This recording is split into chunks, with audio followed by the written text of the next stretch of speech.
Hi everyone, நான் உங்க Prabhakaran from Prabas MS Office.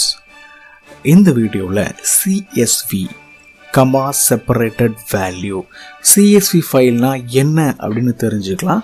எக்ஸல்ல இந்த CSV ஃபைலை எப்படி ஹேண்டில் பண்ணுறது, இதோடைய ஒரு சில பெனிஃபிட்டையும் நம்ம இதில் பார்க்க போகிறோம். ஸோ வீடியோ ஃபுல்லாக பாருங்கள். பிடிச்சிருந்தா மறக்காமல் லைக் பண்ணிவிட்டு வீடியோ முடிக்கலாம். சப்ஸ்கிரைப் ஒருவேளை நீங்கள் பண்ணவே இல்லைன்னா சப்ஸ்கிரைபும் பண்ணிவிட்டு அந்த பெல் ஐக்கானையும் எனேபிள் பண்ணிவிடுங்க. வாங்க CSV ஃபைல்னா என்னன்னு தெரிஞ்சுக்கலாம்.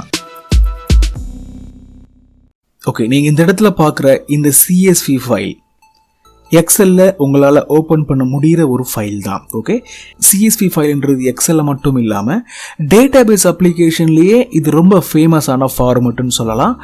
டேட்டாபேஸ் லெவலில் ஒர்க் பண்ணுறவங்களுக்கு கட்டாயமாக இந்த ஃபார்மெட்னா என்ன, இது அவங்க எதுக்காக யூஸ் பண்ணுறாங்கன்ற பெனிஃபிட்லாம் அவங்களுக்கு தெரிஞ்சிருக்கும். இப்போ நம்ம எக்ஸலில் இந்த ஃபைலை லோட் பண்ணி பார்க்கலாம். ட்ராக் பண்ணி விடும்போது பேசிக்காக லோட் ஆகும் இல்லையா, CSV ஃபைல் இம்போர்ட் ஆகிட்டு இருக்கு. ஒரு எக்ஸல் ஃபைல் மாதிரி இது அழகாக ஓப்பன் ஆகிடுச்சு. பார்த்தீங்கன்னா லாஜிக்கலி இந்த CSV ஃபைலுக்குள்ள இந்த மாதிரி ப்ராப்பரான டேட்டா இல்லை. ஆனாலும் எக்ஸலில் இதை நீங்கள் ஓப்பன் பண்ணும்போது அழகாக ஒரு கமாவையும் அது செப்பரேட் பண்ணி அழகாக காலமாக கன்வெர்ட் பண்ணது. இப்படி தான் எக்ஸல் ஷோ பண்ணோம். இதே ஃபைலை டபுள் கிளிக் பண்ணி ரைட் கிளிக் பண்ணி எடிட் கொடுத்து ஓப்பன் பண்ணும்போது இது நோட்பேடில் ஓப்பன் ஆகும். நோட்பேடில் ஓப்பன் ஆகும்போது இதில் என்ன இருக்குன்னு நீங்கள் நல்லா கவனிங்க, இன்ட்ரெஸ்டிங்காக இருக்கும். கொஞ்சம் டைம் எடுத்துக்குது, லோட் ஆக திணறுது. ஓகே, ஓப்பன் ஆகிடுச்சு. நம்ம எக்ஸலில் எவ்வளோ அழகாக இதை பார்த்தோம், பட் இங்கே ஒரு பேராகிராஃப் மாதிரி அப்படியே கம்ப்ளீட்டாக ஜாம் ஆகி இப்போ இருக்குது. இப்போ இது எக்ஸலில் பார்க்கும்போது உங்களுக்கு தெரிஞ்சிருக்கும், அழகாக ஒரு காலம்லையும் அழகாக டேட்டா செப்பரேட்டாக ஃபார்மட் ஆகி இருக்குது. எதுக்காக நோட்பேடில் இது இப்படி இருக்குது அப்படின்னு கேட்டிங்கன்னா, இந்த மாதிரி தான் CSV ஃபார்மட் இருக்கும். CSV ஃபைல் ஃபார்மட் இருக்கும். டேட்டாவை வெறும் டெக்ஸ்ட் ஃபார்மட்டில் அந்த கமாவை மட்டுமே பிரித்து இது ஃபார்ம் ஆகும். இதுதான் இந்த எல்லா டேட்டாக்கும் ஹெட்டர். ஓகே, இந்த கமாவுக்கு முன்னாடி ஒரு பிளாங்கான ஒரு ஸ்பேஸில் ஒரு காலம் இருக்குது. எக்ஸல் இருக்குது பார்த்தீங்களா, எக்ஸலில் ஒரு பிளாங்கான ஒரு காலம் இருக்குது. அப்புறம் ஐடி மெம்பர்ன்னு இருக்குது. இந்த மாதிரி ஒரு கமாவையும் ஒரு காலமாக நம்ம அண்டர்ஸ்டாண்ட் பண்ணிக்கணும். எல்லா அப்ளிகேஷனுமே இந்த கமா செப்பரேட்டட் வேல்யூ ஃபார்மேட்டில் உள்ள ஃபைலை இப்படி தான் அண்டர்ஸ்டாண்ட் பண்ணிக்கும். லாஸ்ட்டாக பார்த்தீங்கன்னு வச்சுக்கோங்களேன், 12M ஒரு காலம் முடியுது. இங்கேயும் நம்ம செக் பண்ணுவோம் லாஸ்ட்டாக என்ன மாதிரி காலம் இருக்குன்னு. எக்ஸாக்ட்லி. ஸோ அங்கே பார்த்த அதே டேட்டா தான் இங்கே இருக்குது, பட் டிஃப்ரெண்ட் ஃபார்மேட்டில் இருக்குது. இப்போ ஒரு சின்ன ஐடியா வந்திருக்கோம். இந்த ஃபார்மேட் ஃபைல் நோட்பேட்லேயும் ஓப்பன் பண்ண முடியும், எக்ஸல்லையும் ஓப்பன் பண்ண முடியும் அப்படின்னு. இது ஒரு one of the benefit of CSV format files. நார்மலாக எல்லா ஃபைல்லையுமே நீங்கள் மல்டிபிள் அப்ளிகேஷன்ஸில் ஓப்பன் பண்ண முடியாது. மல்டிபிள் அப்ளிகேஷன் எல்லா டிஃப்ரெண்ட் ஃபார்மேட்டையுமே அண்டர்ஸ்டாண்டும் பண்ணாது. பட் CSV ஃபைலை எக்ஸல் அண்டர்ஸ்டாண்ட் பண்ணோம். ஏன்னா எக்ஸலில் ஒரு டேபுலர் இன்ஃபர்மேஷனை நீங்கள் மெயின்டைன் பண்ணலான்றதுனால அந்த கமாவெல்லாம் ஒரு காலமாக கன்வெர்ட் பண்ணி இதால் ஷோ பண்ண முடியும். நிறைய டேட்டாபேஸ் அப்ளிகேஷனா என்ன, டேபிளை ஸ்டோர் பண்ணி வைக்கிற அப்ளிகேஷன் தான் டேட்டாபேஸ் அப்ளிகேஷன். அப்போ டேபிள் அப்படின்ற கான்செப்ட் எங்கெல்லாம் இருக்கோ அங்கெல்லாம் CSV ஃபைல் ஓப்பன் ஆகுன்றதை மைண்டில் ஃபிக்ஸ் பண்ணிக்கோங்க. இதில் ஒரு முக்கியமான விஷயத்தை நான் சொல்கிறேன். CSV ஃபைலை ஓப்பன் பண்ணி ஏதாவது ஃபார்மேட் பண்ணுறீங்கன்னு வச்சுக்கோங்க. ஃபார்மேட் பண்ணிட்டேன்னா சேவ் பண்ணிவிட்டு இதை க்ளோஸ் பண்ணலாம். ஓகே, ஃபைல் போயிட்டு க்ளோஸ் பண்ணுறேன். இப்போ எக்ஸலில் நான் ஃபார்மேட் பண்ணி சேவ் பண்ணி க்ளோஸ் பண்ண ஃபைல் திருப்பி ஓப்பன் பண்ணி பார்க்கும்போது மினிமைஸ் பண்ணிவிட்டு ரைட் கிளிக் பண்ணி ஓப்பன் வித் எக்ஸல்னு கொடுத்துருவோமா. கொடுக்கும்போது அந்த ஃபார்மட் இதில் இருக்காது. ஃபார்மட் ஆட்டோமேட்டிக்காக டெலீட் ஆகிடும். ஏன்னா CSV ஃபைல் ஃபார்மேட்டில் உள்ள ஒரு ஃபைல் ஒன்லி டேட்டாவை மட்டும்தான் ஸ்டோர் பண்ணோம். இர்ரெஸ்பெக்டிவ் ஆஃப் தி அப்ளிகேஷன் இதில் எதுவுமே ஸ்டோர் ஆகாது. ஒன்லி டேட்டா மட்டும்தான் ஸ்டோர் ஆகுன்றதை மைண்டில் ஃபிக்ஸ் பண்ணிக்கோங்க. அப்படி ஆகிறதுனால தான் இதோடைய சைஸ் ரொம்ப கம்மியாக இருக்குது. மற்ற அப்ளிகேஷனில் இந்த ஃபைலை நீங்கள் லோட் பண்ணீங்க அப்படின்னா ரொம்ப குயிக்காக லோட் ஆகும். லோட் பண்ணுற அந்த டைமில் ரொம்ப மெமரி கன்சியூம் பண்ணாது. இப்போ என்ன பண்ண போகிறோம் அப்படின்னா, நெக்ஸ்ட் ஸ்டெப்பில் இந்த CSV ஃபைலை பவர் குரி மூலமாக எக்ஸலை இம்போர்ட் பண்ணி ஒரு ரிப்போர்ட்டிங் லெவலில் பண்ணி பார்க்கலாம். இன்ட்ரெஸ்டிங்காக இருக்கும். இந்த எக்ஸலை நான் க்ளோஸ் பண்ணிடுறேன். ஓகே, இப்போ ஃபைனலாக என்ன பண்ணி பார்க்க போகிறோம் அப்படின்னா, இந்த CSV ஃபைலை எக்ஸலில் லோடு பண்ணுறதுக்கு முன்னாடி, நார்மலாக லோட் பண்ணுறதுக்கு முன்னாடி பவர் query மூலமாக எப்படி ஈஸியாக லோட் பண்ணுறதுன்னு பார்க்க போகிறோம். ஏன்னா பவர் query மூலமாக நீங்கள் பண்ணீங்க அப்படின்னா ஒருவேளை CSV ஃபைலை மாற்ற டேட்டா மாறுற மாதிரியான சினாரியோவில் கூட இந்த பவர் query அந்த டேட்டாவை ஈஸியாக புல் பண்ணிக்கிட்டே இருக்கும். அதனால் உங்களோட ரிப்போர்ட்டும் ஆட்டோமேட்டிக்காக டைனமிக்காக மாறிக்கிட்டே இருக்கும். இப்போது டேட்டான்ற டேபுக்கு போவோம். டேட்டா டேபில் கெட் அண்ட் ட்ரான்ஸ்ஃபார்ம் டேட்டான்ற குரூப்பில் ஃப்ரம் டெக்ஸ்ட் அண்ட் CSV அப்படின்ற ஆப்ஷனை கிளிக் பண்ணிவிட்டு இந்த ஃபைல் சேவ் ஆன லொக்கேஷனை காப்பி பண்ணி இங்கே நான் பேஸ்ட் பண்ணுறேன். ஓகே, இதுதான் நமக்கு தேவையான நம்ம யூஸ் பண்ணுற முக்கியமான CSV ஃபைல். இதை நம்ம இம்போர்ட் பண்ணுவோம்.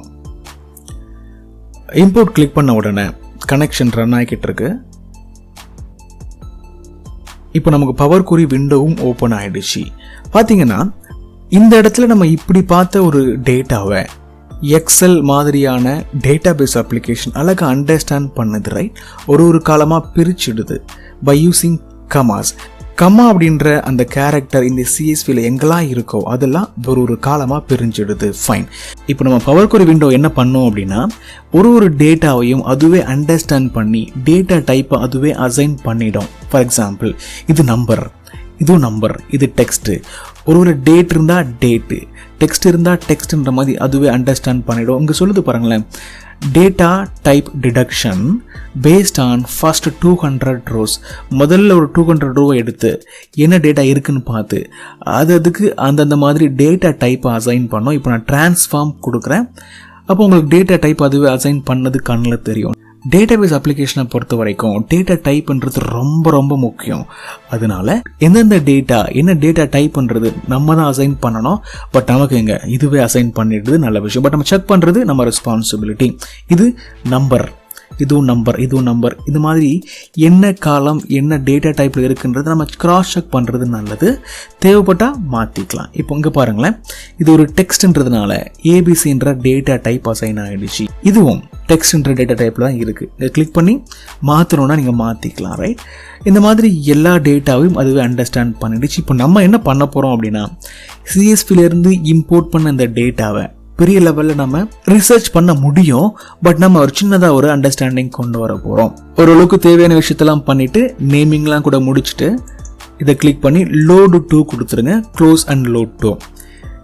இந்த CSV ஃபைலோடைய டேட்டாவை நான் ஒரு கனெக்ஷனாக என்னுடைய எக்ஸலில் வச்சுக்க போகிறேன். தேவைப்படும் போது யூஸ் பண்ண முடியுன்றதுனால லோட் ஆகிடுச்சு. இந்த பவர் query பேனை நான் கொஞ்சம் சைஸ் பண்ணிடுறேன். சைஸ் பண்ணிவிட்டு இந்த இடத்துல கிளிக் பண்ணிவிட்டு இந்த இம்போர்ட் ஆன கனெக்ஷனாக இருக்கிற இந்த கனெக்ஷனை ரைட் கிளிக் பண்ணி லோடு டு கொடுக்குறேன்.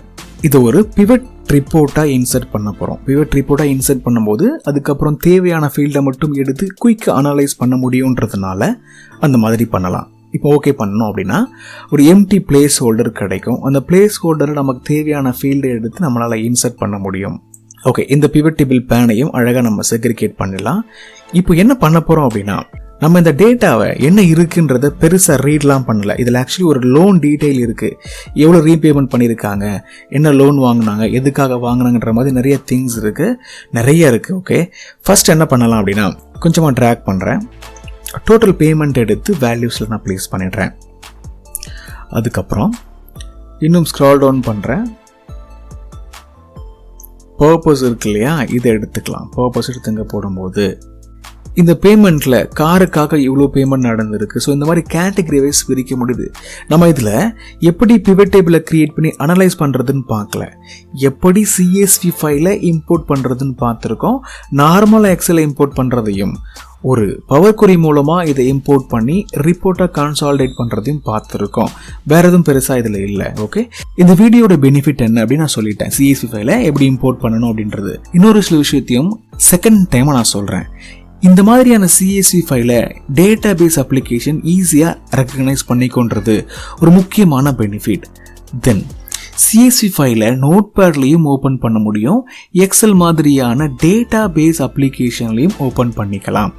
தென் கட்டாயமாக மற்ற பெரிய லெவல் ஹை லெவல் ஃபைலை விட CSV ஃபைல் கொஞ்சம் சின்னதாக தான் இருக்கும். சைஸ்லையும் இது ரொம்ப சின்னதாக இருக்குன்றதுனால பெனிஃபிட் தான் இல்லையா. அதுக்கப்புறம் இந்த CSV ஃபைலை நீங்கள் சேவ் பண்ணுற டேட்டா எல்லாமே ஒரு டேட்டாவை மட்டும்தான் ஸ்டோர் ஆகும், வேற எதுவுமே இதில் ஸ்டோர் ஆகாது. லைக் நம்ம எக்ஸலில் ஃபார்மட்டிங் பண்ணி பார்த்தோம், ஃபார்மட்டிங் பண்ணிட்டு க்ளோஸ் பண்ணி ஓப்பன் பண்ணும்போது ஃபார்மட்டிங் காணாமல் போயிடுச்சு. இந்த மாதிரி டேட்டா மட்டும்தான் இந்த சிஎஸ்வி ஃபைல் இருக்குன்றது நீங்கள் புரிஞ்சுக்கணும். அதுக்கப்புறம் இந்த சிஎஸ்வி ஃபைலை சேவ் பண்ணி பர்ஃபெக்டாக வச்சுக்கிட்டு இருக்கீங்க. அதுக்கப்புறம் ஏதோ ஒரு அப்ளிகேஷனில் டேட்டா பேஸ் அப்ளிகேஷனை லோடு பண்ணும்போது லோட் ஆகிற அந்த மெமரி கன்சப்ஷன் சிஎஸ்வி ஃபைலுக்கு ரொம்ப கம்மியாக இருக்குன்றதுனால நிறைய டேட்டா பேஸ் அப்ளிகேஷனில் சிஎஸ்வி ஃபைலை யூஸ் பண்ணுறதுக்குன்னே கம்பேட்டபிலிட்டி கட்டாயமாக இருக்கும். ஏன்னா இது அந்தளவுக்கு ஒர்த்தான ஒரு ஃபார்மேட்டுன்னு சொல்லலாம். அதாவது பேசிக்காக அந்த ப்ரோக்ராமிங் லெவலில் உள்ளவங்களுக்கு இந்த சிஎஸ்வி ஃபைலோட பெனிஃபிட் புரிஞ்சிருக்கும், தெரிஞ்சிருக்கும்.